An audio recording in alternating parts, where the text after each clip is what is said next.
నమస్తే, welcome to Disha TV. Telangana తాజా రాజకీయాలపై మాట్లాడడానికి ప్రస్తుతం కాంగ్రెస్ సీనియర్ నేత మనోహర్ రాయ్ గారు అయితే ఉన్నారు. శాంతి భద్రతల అంశం మాత్రం తెర మీదకి వస్తుంది. జైనూరు ఘటన విషయంలో అసలు పూర్తి స్థాయిలో హోంశాఖ మంత్రి లేకపోవడం వల్ల ఇలాంటి సమస్యలు వస్తున్నాయి. మొత్తం శాంతి భద్రత విషయంలో మొత్తం వైఫల్యం చెందినట్టు ఇటు బీఆర్ఎస్ బీజేపీ ఏకకాలంలో ఆరోపిస్తుంది. ఏం చెప్తారు? అసలు నిర్మాణాత్మక ప్రతిపక్ష పాత్ర పోషించాల్సినటువంటి బీఆర్ఎస్ పార్టీ నాయకులు కానీ వాళ్ళు వైఫల్యం చెందబట్టే వరదల సమయంలో ప్రజలంతా కష్టాల్లో ఉంటే కాంగ్రెస్ ప్రభుత్వం ముఖ్యమంత్రి మంత్రులందరూ కూడా జనాల్లో ఉంటే బీఆర్ఎస్ వర్కింగ్ ప్రెసిడెంట్గా ఉన్నటువంటి కేటీఆర్ గారేమో విహారయాత్రకు విలాసాల కోసం విదేశాలకు వెళ్తారు. మరి అధ్యక్షుడేమో మాజీ ముఖ్యమంత్రి ఏమో ఫామ్ హౌస్లో సోయి లేకుండా పడుకుంటారు. దొంగలబడ్డ 6 నెలల కుక్కలు మురిగినట్టు మా మంత్రులు మా ముఖ్యమంత్రి వెళ్ళి పరామర్శించి చనిపోయిన అశ్విని కుటుంబాన్ని కూడా వెళ్ళి పరామర్శించి ఓదార్చి వచ్చిన తెల్లారి వీళ్ళు పోతారు. హరీష్ రావు గారు వెళ్ళి ఏదో నాటకాలు ఆడతారు. కాబట్టి ఇవి కరెక్ట్ కాదు. ఈ రాజకీయాల్లో దిగజారుడు రాజకీయాలు చేయొద్దనేది ప్రతిపక్ష పార్టీకి నేను సూచిస్తున్నా. నిర్మాణాత్మక ప్రతిపక్షంగా ప్రభుత్వం ఏదైనా అవినీతి చేస్తే సంక్షేమ పథకాలు ఏమైనా అవినీతి జరిగితే ఆ విషయంలో మాట్లాడి పోరాటం చేసి ప్రజాధనం దుర్వినియోగం కాకుండా కాపాడితే అర్థం ఉంటుంది, పర్థం ఉంటుంది. అరే ప్రధానికి అసలు సంబంధం లేని అంశానికి కూడా పట్టుకొని ఇష్టం వచ్చినట్లు అరే సేవా కార్యక్రమం చేస్తుంటే ఎక్కడ విమర్శించాలో ఎక్కడ విమర్శించకూడదో తెలుసుకోకుండా సోయి లేకుండా మాట్లాడితే ఏమంటారు? వాళ్ళందరినీ పిచ్చిగడ్డ ఎర్రగడ్డ పిచ్చి ఆసుపత్రి చేర్చాలని ప్రజలే అంటారు. సో మరోవైపు గురుకులాల అంశం నిన్న థెరపీకి వచ్చింది. చాలా గెస్ట్ లెక్చర్ విషయంలో మొత్తం తొలగించు నిర్ణయాన్ని, అలాగే చాలామంది అంటే అక్కడ సరైన వసతులు గురుకులాల్లో కల్పించట్లేదు, గురుకులాలను తీసేసే ఒక కుట్ర జరుగుతుందని కూడా బీఆర్ఎస్ నేత ఆర్ఎస్ ప్రవీణ్ కుమార్తో పాటు చాలామంది కూడా విమర్శ చేస్తున్నారు. ఏంటి ఆ స్టాండ్ ఏంటి? ఆ విషయంపై నేను చెప్పాలి. ఇప్పుడు ఆర్ఎస్ ప్రవీణ్ కుమార్వి చిల్లర ఆరోపణలు. అసలు ఆర్ఎస్ ప్రవీణ్ కుమార్ అనేటువంటి వ్యక్తిని గురుకులాల కార్యదర్శిగా ఐపీఎస్ని అప్పటిదాకా ఐఏఎస్లు ఉంటే ఐపీఎస్ అయినటువంటి వ్యక్తిని తీసుకొచ్చి అక్కడ పెట్టింది కాంగ్రెస్ ప్రభుత్వం 2011-12లో కిరణ్ కుమార్ రెడ్డి ఉన్నప్పుడు.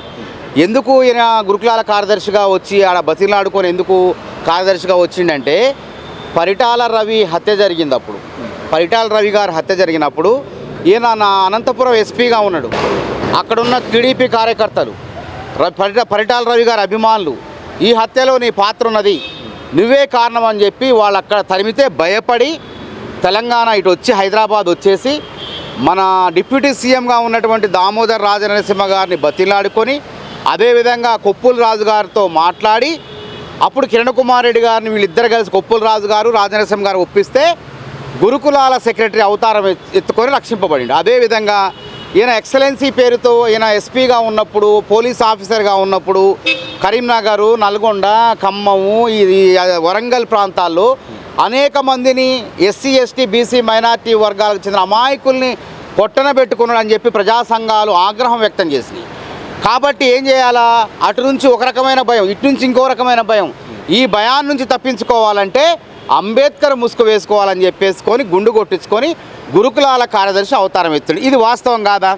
ఇప్పుడు మాలావత్ పూర్ణ అమ్మాయి ఉన్నది. అమ్మాయి ఎవరెస్ట్ శిఖరం ఎక్కిందంటే ఎవరి హయాంలో జరిగింది? అది అసలు అది ఆ మాత్రం సోయి లేకుండా ఘనత కేసీఆర్కే, ఇది నాదే అని చెప్తాడు. ఈయన వ్యవహారం చూస్తుంది. మాలావత్ పూర్ణకు సహకరించింది కిరణ్ కుమార్ రెడ్డి ప్రభుత్వం. ఆ తర్వాత ప్రభుత్వం మారింది, కేసీఆర్ ప్రభుత్వం అధికారంలోకి వచ్చింది. మరి అప్పుడు ఎవరిదైతుంది ఘనత? కాంగ్రెస్ ప్రభుత్వం అది కాదు. అది చెప్పడైనా కేసీఆర్ అధికారంలోకి వచ్చింది కాబట్టి ఆయనకి ముద్దకు మధ్యలో కొట్టడం, ఆ విధంగా పదవిని కాపాడుకోవటం. అసలు సొమ్ము ఒకటిది సోకొకటిది అన్నట్టు వ్యవహరించడం. ప్రభుత్వాన్ని సొమ్ము, కష్టము, శ్రమ, గురుకులాల్లో పనిచేసినటువంటి ఉపాధ్యాయులది. ఒక విద్యార్థి అత్యుత్తమమైనటువంటి ప్రతిభ సాధించిందంటే లేకుంటే మంచి ఉన్నత స్థానానికి వెళ్ళిందంటే డాక్టర్లు, ఇంజనీర్లు, లాయర్లు, ఐఏఎస్లు, ఐపీఎస్లు అవుతున్నారంటే కారణం ఎవరైతే? నువ్వెట్లయితే అసలు అక్కడున్న ఉపాధ్యాయులు, వాళ్ళ టీచర్లు వాళ్ళ శిక్షణ ద్వారా అవుతారు. వాళ్ళకి రావాల్సిన ఘనత ఈయన జేబులు వేసుకోవటం, ఈయన స్వార్థం కోసం. అదేవిధంగా అంతకుముందు డాక్టర్లు కాలేదా? ప్రవీణ్ కుమార్ కన్నా ముందు డాక్టర్లు కాలేదా? ఐఏఎస్లు కాలేదా? ఐపీఎస్ కాలేదా? ఎంతమంది ఉన్నతమైన చదువులు చదివారు, డాక్టర్లు అయ్యారు, అందరూ అయ్యారు. కాబట్టి ఈయన ఏదో డబ్బా కొట్టుకోవటం, ఇది నా వల్లే జరిగింది ఘనత, లేదంటే కేసీఆర్ వల్ల అయిందని చెప్పుకోవటం. అసలు నీ వల్ల మొత్తం నష్టం జరిగింది.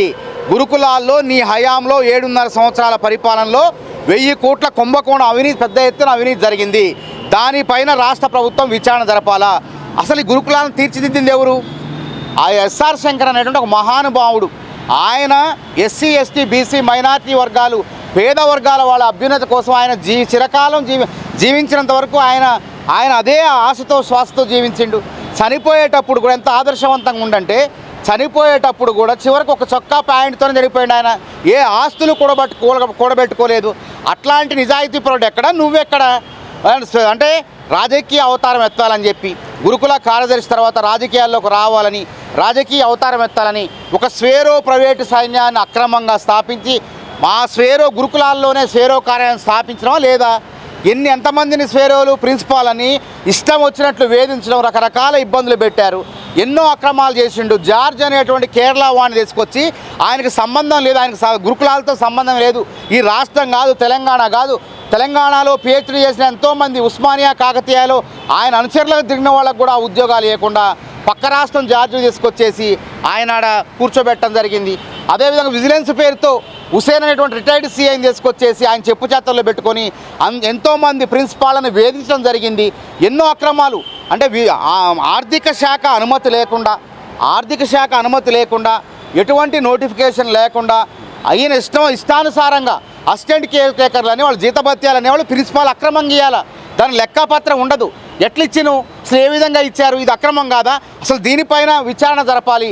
అసలు ఆర్ఎస్ ప్రవీణ్ కుమార్ పైన ఆ విచారణ జరిపితే ఆయన భాగవతం బండారం మొత్తం కూడా బయటపడుతుంది. తర్వాత ఎస్ఆర్ శంకర్ అనేటువంటి ఏజెన్సీ పెట్టారు. అసలు ఆ ఏజెన్సీ ఎవరిది? ఆర్ఎస్ ప్రవీణ్ కుమార్ది అని చెప్పి పెద్ద ఎత్తున ఆరోపణలు ఆ రోజు గుప్పుమన్నాయి. ఎందుకన్నాయంటే అసలు గురుకులాల కార్యదర్శి కార్యాలయంలో ప్రైవేట్ ఏజెన్సీ ఎట్లుంటుంది చెప్పండి? కొన్ని సంవత్సరాల పాటు ప్రైవేట్ ఏజెన్సీ కొనసాగిందంటే ఈయన ప్రోద్బలం ఉండబట్టే కదా. ఎస్ఆర్ శంకర్ అనే ఏజెన్సీ పైన విచారణ, అన్ని ఉద్యోగాలు గురుకులాల్లో, ఎస్సీ గురుకులాల్లో, ఎస్టీ గురుకులాల్లో, మైనార్టీ బీసీ గురుకులాల్లో ఈయన అన్నిటి కూడా ఇన్ఛార్జ్గా పనిచేసిండు. ఈయన చేరిన తర్వాత అన్ని ఉద్యోగాలు ఎస్ఆర్ శంకర్ అనే ఏజెన్సీకి, ఆ ఏజెన్సీకి అనుభవం లేకపోయినా అప్పటికప్పుడు పెట్టినటువంటి ఏజెన్సీ, ఈయన కోసం పెట్టిన ఏజెన్సీ, ఆ ఏజెన్సీకే గురుకులాల్లో ఉద్యోగాలు, నాన్ టీచింగ్ ఉద్యోగాలు ఇవ్వటం, అదేవిధంగా రాష్ట్రంలో ఫైరవీలు చేసుకొని ఆరోగ్య శాఖలో, డిస్ట్రిక్ట్ హెల్త్ సెంటర్లలో అక్కడ ఇక్కడ కూడా, గాంధీ ఉస్మానియా హాస్పిటల్లో కూడా చాలా ఉద్యోగాలని తీసుకోవడం జరిగింది. ఎవరైతే కష్టపడి పనిచేస్తున్నారో ఆ ఏజెన్సీలో వాళ్ళకి పొట్టగొట్టడం జరిగింది, ఉద్యోగుల యొక్క పొట్టగొట్టడం జరిగింది ఏజెన్సీ పేరుతో. కాబట్టి కోట్లాది రూపాయల అవినీతి ఉన్నది. కాబట్టి ఆర్ఎస్ ప్రవీణ్ కుమార్ పైన విచారణ జరిపితే ఏదైతే సోమేష్ కుమారు జిఎస్టీ కుంభకోణం అవినీతి ఏ విధంగా 1000 కోట్లు ఉన్నదో, ఆర్ఎస్ ప్రవీణ్ కుమార్ పరిపాలించిన కాలంలో జరిగిన అవినీతిని ఒక్కసారి వెలికి తీస్తే 1000 కోట్ల అవినీతి అనేది బట్టబయలు కావటం ఖాయం. కాబట్టి ముఖ్యమంత్రి రేవంత్ రెడ్డి గారు నేను కాంగ్రెస్ పార్టీ తరఫున అధికార ప్రతినిధిగా ఒకటే కోరుతున్నా, గతంలో కూడా ఈయన ఎన్నో రకాలుగా అవినీతి అక్రమాలు చేసిండు. సమ్మర్ క్యాంపుల పేరుతో కోట్లాది రూపాయలు దోచుకున్నాడు. కాబట్టి ఆ సమ్మర్ క్యాంపులు ఎవరికి ఇచ్చిండు, ఎట్లా ఇచ్చిండు, ఏ విధంగా జరిగినాయి, నామినేషన్ ద్వారా ఈయనకి ఇష్టమైనటువంటి వాళ్ళకు 5 లక్షలు 10 లక్షలు వర్కులు ఇవ్వడం జరిగింది.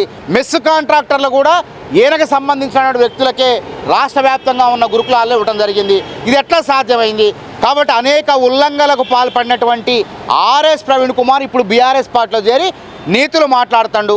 గురువింద కింద లెక్క తన కింద ముడ్డి కింద నలుపు తెలుసుకోకుండా మాట్లాడుతాడు. కాబట్టి తక్షణమే ఆయన పైన విచారణ జరపాల్సిందిగా కాంగ్రెస్ ప్రభుత్వాన్ని డిమాండ్ చేస్తారు. ఈ నేపథ్యంలో గురుకులాలకు సంబంధించిన 2 అంశాలు మాత్రం కీలకంగా మారాయి సార్. ఆర్ఎస్ ప్రవీణ్ కుమార్ మీరు చెప్పారు, కానీ ఒకటి వసతుల విషయంలో, వసతి కల్పన విషయంలో సరైన నాణ్యత పాటించలేని ఒక విమర్శలు, మరోవైపు గెస్ట్ లెక్చర్లను తొలగించే ప్రక్రియ, ఈ 2 పైన కూడా నిన్న విమర్శ ఏం చెప్పదు. గెస్ట్ లెక్చర్లు అనేది ప్రభుత్వం ఏంటంటే పర్మనెంట్ లెక్చర్లు వస్తున్నారు కాబట్టి, తర్వాత ఎక్సలెన్సీ పేరుతో కొంతమంది నారాయణ చైతన్య అట్లాంటి వాళ్ళు అందులో ఉన్నారు కాబట్టి ఇప్పుడు వీళ్ళతోనే ఉన్న లెక్చర్లతోనే ఉన్నటువంటి సిబ్బందితోనే బోధనా సిబ్బందితోనే చెప్పిద్దామని ప్రభుత్వం అనుకోలేదు, గురుకుల కార్యదర్శిగా అనుకున్నారు. ఎందుకు?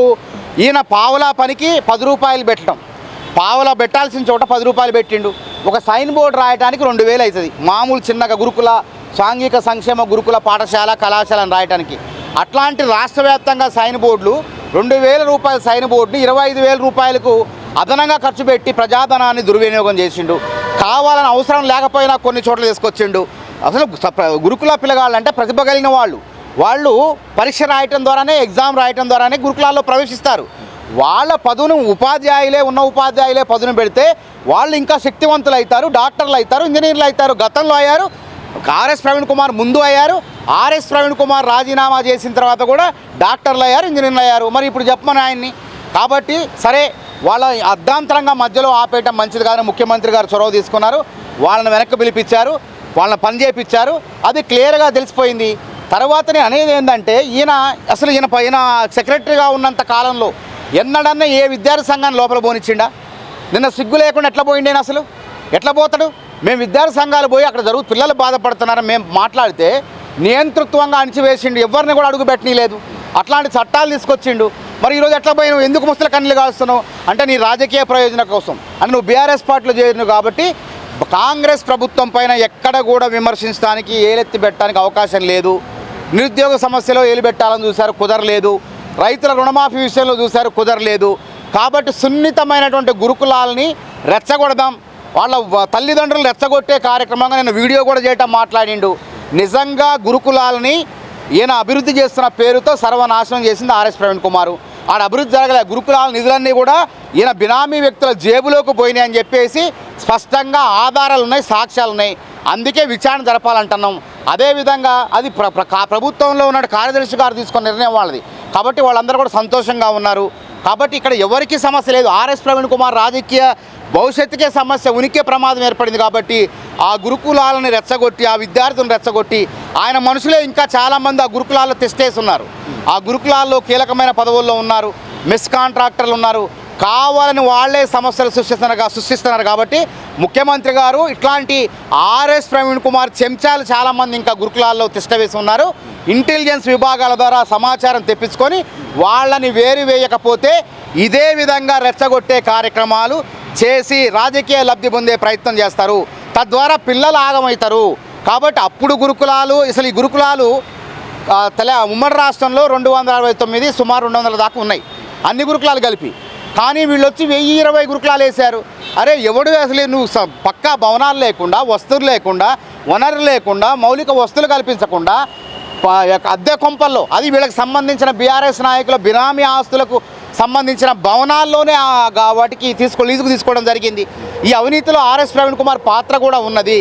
కాబట్టి నేనేమంటున్నానంటే గతంలో ఉన్నటువంటి స్థాపించిన గురుకులాలని మరింత అభివృద్ధి పదంలో సంక్షేమం బాటలు నడపాలనే ఉద్దేశంతో ఆ రాష్ట్ర ప్రభుత్వం, మన రేవంత్ రెడ్డి ప్రభుత్వం ఆ సమస్యల్ని పరిష్కరించుకుంటూ పోతుంది.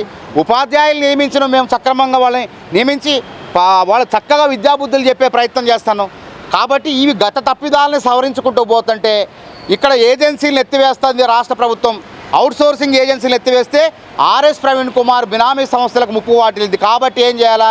రాజకీయం చేయాలా, తల్లిదండ్రులు రెచ్చగొట్టాలా, పిల్లల్ని రెచ్చగొట్టాలి. నేను ఉన్నప్పుడే బాగుంది, కేసీఆర్ ఉన్నప్పుడే బాగుంది. ఏం బాగుంది? నువ్వు ఉన్నప్పుడు ఏం బాగుంది అంటన్నా? నువ్వు ఉన్నప్పుడు అంతే ఉంది, ఇప్పుడు మంచిగా అవుతుంది. ఇంకా చాలా సంస్కరింపబడుతుంది. ఆర్థికపరమైనటువంటి ఖర్చు కూడా ఇలా 10 రూపాయల ఖర్చును 50 రూపాయలు చేసి చూపించరు. ఒక దోపిడీ వ్యవస్థగా జరిగింది. కాబట్టి ఇందులో 1000 కోట్ల అవినీతి జరిగింది. దీనిపైన తక్షణమే విచారణ జరిపితే అసలు విషయాలు వాస్తవంలో వెలుగులోకి వస్తాయని చెప్పి నేను కోరుతున్నా ప్రభుత్వాన్ని. మొత్తంగా ఈ గురుకులాల విషయాల్లో మాత్రం రాజకీయంగా లబ్ధి కోసమే ఆర్ఎస్ ప్రవీణ్ కుమార్ విమర్శలు చేస్తున్నారు, తండ్రులను రెచ్చగొడుతున్నారని చెప్పారు. ఆయన సెక్రటరీగా ఉన్న టైంలో మాత్రం అవినీతికి పాల్పడ్డారు. తప్పకుండా ప్రభుత్వం చర్యలు తీసుకోవాల్సిన అవసరం ఉంది, విచారణ చేయాల్సిన అవసరం ఉందని చెప్తున్నారు. మరోవైపు రాష్ట్ర ప్రభుత్వం చేస్తున్న పనుల విషయంలో మాత్రం ప్రతిపక్షాలు బాధ్యతగా వ్యవహరించట్లేదు. ప్రతిపక్ష నాయకుడిగా కేసీఆర్ ఇటు ప్రజలకు అందుబాటులో లేరు. అలాగే కేటీఆర్ విదేశాల్లో ఉండి రెచ్చగొట్టే ప్రయత్నాలు చేస్తున్నారు. ఎన్ని ప్రయత్నాలు చేసినా మాత్రం ప్రజలు కాంగ్రెస్ ప్రభుత్వం యొక్క పాలన చూస్తున్నారు, గమనిస్తున్నారు. ప్రజా మద్దతు ఉందని కూడా కాంగ్రెస్ నేత మానవతరాయ్ అయితే చెప్పిన సందర్భం చూడొచ్చు. కెమెరా పర్సన్ మసంతో సతీష్ దిశ టీవీ, హైదరాబాద్.